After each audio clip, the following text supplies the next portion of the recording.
Your CCTV is watching, but is it thinking? I think that we are currently going through one of the biggest changes that I've seen in more than 20 years working in the fire and security industry. When I first started, CCTV had one main job.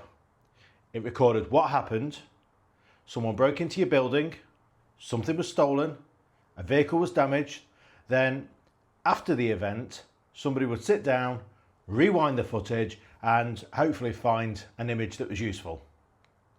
And that was considered good security, but things have moved on massively. Today, cameras can distinguish between a person, a vehicle, an animal. They can detect someone loitering in a loading bay.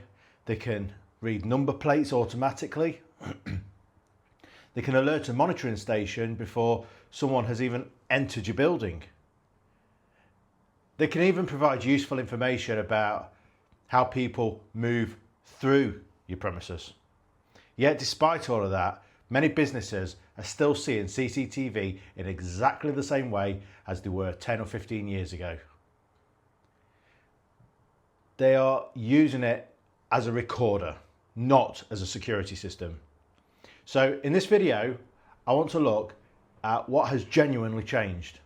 I want to explain what the modern video surveillance system, or VSS, can do now, where artificial intelligence fits in, the fire safety issues that we are still finding regularly, and why your CCTV, your fire alarm, your access control and intruder alarm should no longer just be treated as separate systems.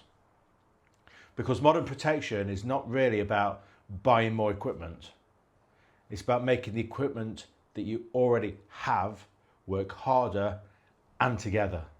So let's start with the term CCTV. Most people still use that phrase, and to be fair, so do I, because everybody understands what it means. But technically the industry it tends to refer to these systems now as video surveillance systems, or VSS. And that's not just a change of name for the sake of it. It reflects the fact that these systems now do far more than simply provide a closed video feed. Traditional CCTV was largely reactive. Something happened, the footage was recorded, and you reviewed it afterwards. Modern video surveillance systems are much more proactive. They can help identify unusual activity in real time. They can send alerts. They can interact with other systems. They can be monitored across multiple sites from one central platform.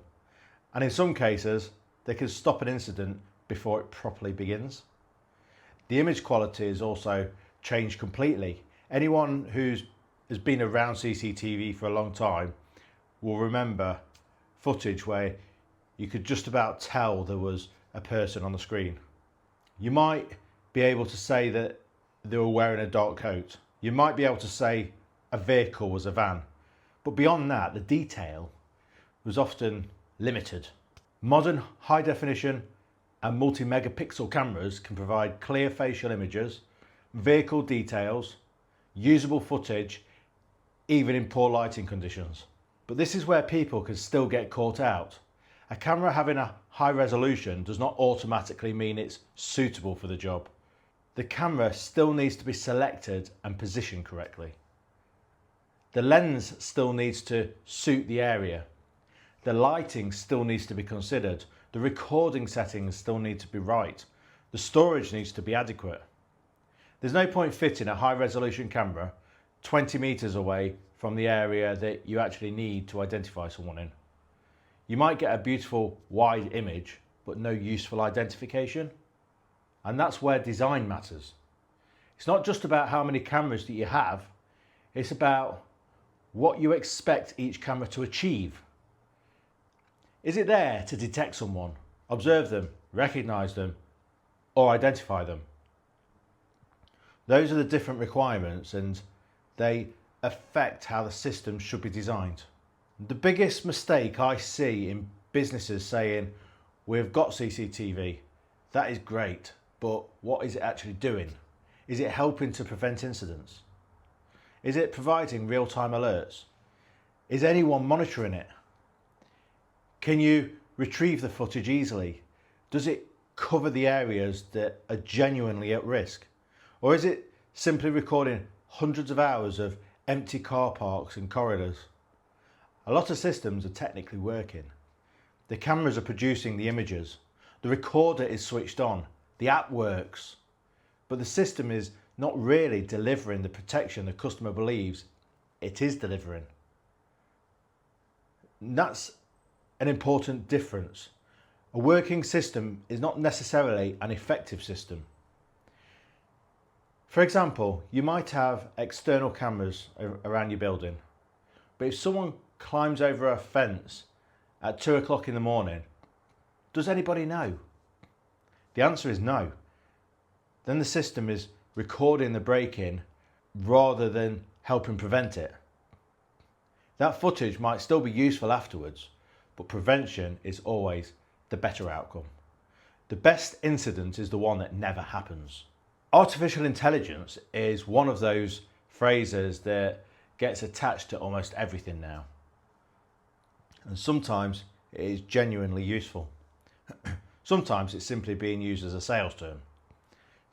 Within commercial video surveillance though, AI can make a major difference when it is applied correctly. One of the strongest uses is perimeter protection. Older video detection systems heavily relied on movement. If something moved in the scene, the system generated an alert. The problem was, lots of things move. Trees move, shadows move, animals move, rain moves across the image, plastic bags blow through car parks, and that leads to false alarms. And false alarms create a serious problem, because once people receive enough pointless alarms, they'll just stop taking it seriously. The system becomes noise. Modern AI analytics can classify objects. The camera can often distinguish between a person, a vehicle, or an animal. And that means that you can create rules based on the actual risk. For example, alert me if a person enters this restricted area after 8 p.m. Alert me if a vehicle crosses this line. Ignore animals. A detector may be contaminated. A sounder may not be operating properly. Alterations may have affected the coverage. The system may no longer match the layout of the building. This is life safety equipment. An assumption is not enough. The fire alarm categories that you get, because this is another area that causes confusion. You might hear terms such as L1, L2, L3. And these categories describe the extent of automatic fire detection within a building. So an L1 system provides automatic fire detection throughout virtually all areas of the building. And the aim is to detect a fire at the earliest possible stage, wherever it starts. An L2 system includes detection on escape routes and in specific high risk rooms or areas. And an L3 system generally focuses on escape routes and rooms opening up onto the escape routes. And the important thing is that the correct category should be determined through the fire risk assessment and the specific design process. It shouldn't be selected simply because one category is cheaper than the other. And different buildings have different risks. Small office does not necessarily require the same design as a care environment or a hotel, warehouse, or mixed-use premises. The occupancy matters, the building layout matters, the fire strategy matters, the escape arrangements matter, the level of management matters, and getting the category wrong can leave significant areas without the level of detection that the risk assessment requires. It can also create an expensive remedial work later. And that's why design decisions need to be made properly and at the start. So the next thing is treating systems separately.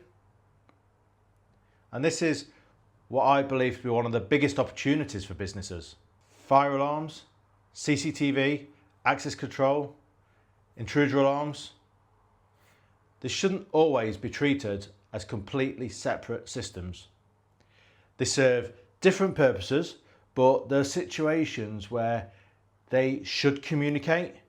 For example, if the fire alarm operates, certain access control doors may need to release to support evacuation. The release needs to be carefully designed, tested and documented. It can't simply be assumed that every door should unlock in every situation. Security, fire strategy and escape requirements, they all need to be considered. Video surveillance can also support incident management. If an alarm is generated from a particular area, the relevant camera can be displayed automatically. And that gives staff or a monitoring centre faster visual information. An intruder alarm activation can be linked with video verification. And instead of responding to a simple alarm signal, the monitoring station might be able to assess whether a person is genuinely present. Access control records can also support any investigations. You can identify which credential was used at which door and at what time. When systems are designed to support one another, the result can be a much clearer picture of what's happening across the entire site. So then we come on to the problem with multiple contractors, because this is also a practical issue. Many businesses have one contractor for the fire alarms, another for the CCTV, another for the access control, another for the intruder alarms. And sometimes there's a good reason for that, but it can create gaps. A fire door does not release during a fire alarm test. The access control contractor says the fire alarm contact is not operating. A fire alarm contractor says their relay is working fine. The door contractor says the lock is the problem. Meanwhile, the customer is left trying to coordinate everybody. That is where accountability becomes difficult. An integrated approach does not necessarily mean every system must be one brand or one platform. It means the systems are designed with the building requirement in mind. It means somebody understands how the different elements interact with each other. It means testing is coordinated. It means the customer knows who is responsible for the overall outcome. And that reduces the finger pointing, it reduces wasted time, and it reduces the chance of something important getting missed. So what should a business owner do? What should you do with all this information? And I would start with 4 simple questions. Number 1, is your CCTV helping to prevent incidents, or is it only recording them? Secondly, can you retrieve useful footage when you need it? Thirdly, is your fire alarm being tested, serviced and documented correctly? And number 4, do your systems work together where they need to? Don't start by asking what new equipment you should buy. Start by understanding what you already have. Look at the risks, look at the gaps, look at the response process. You might find that the system is fundamentally sound and it just needs adjustments. A camera might need repositioning, analytics might need configuring, a maintenance visit may be well overdue, storage might need increasing, a door release might need to be tested, documentation might need updating. And sometimes the solution is not a full replacement, and a good contractor should be willing to tell you that. So a final takeaway is the biggest shift in modern fire and security is not simply better equipment.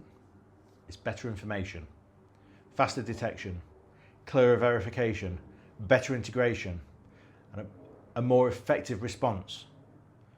Your CCTV should do more than watch. your fire alarm should do more than sit on a wall. Your access control should do more than lock doors. And your intruder alarm should do more than make a noise. Every system should have a clear purpose. Every alert should lead to an appropriate response. And every part of the building's protection should support the people responsible for managing it.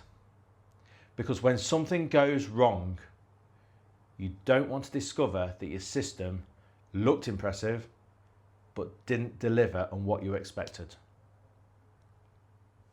So if you're responsible for a commercial building, I would encourage you to review your systems honestly. Ask, what are they designed to achieve? Ask whether they're still suitable for the building. Ask whether they're maintained properly. And ask what actually happens when an alarm or an alert is generated. And if you're unsure, that is where a professional review can help. And at JKE Fire and Security, we work with businesses, facilities managers, property teams and commercial landlords across Derbyshire, Nottinghamshire and the wider Midlands. We can review your existing fire and security systems, we can explain where the genuine risks are, and we can recommend practical improvements without unnecessary upselling. So you can contact us at support@jkesecurity.co.uk, or you can call us on 01332 504 306. And if you found this useful, please like the video, subscribe to the channel and share it with someone responsible for fire or security within their organisation. Thanks for watching, and I will see you in the next video.